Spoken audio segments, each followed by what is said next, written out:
लइकवा कहता हइले रहु किरिया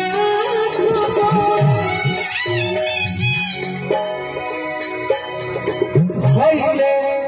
रहु किरिया साथ नामी छुरी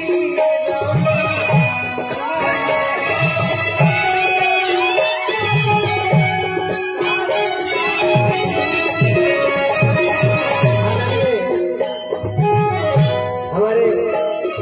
छपरा सोनपुर से जय जय भैया वहाँ के आशीर्वाद मिला हार्दिक अभिनंदन। हइले रहु किरिया हइले रहु किरिया हइले रहु किरिया साथ नामी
छुरी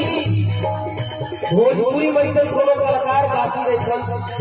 जो कोई म्यूजिशियन की ना बजौले होता हमार कुसुम रंग सड़िया राजा जी चाहे कितना गाना बारी सब लाइव में सब लोग यहाँ सब बजौले बने जा सब सुपर हिट हुई बा जब टेंगारी भैया के सुन ली बढ़िया चीज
लेकिन सबके बात नहीं सबके देखिए सबके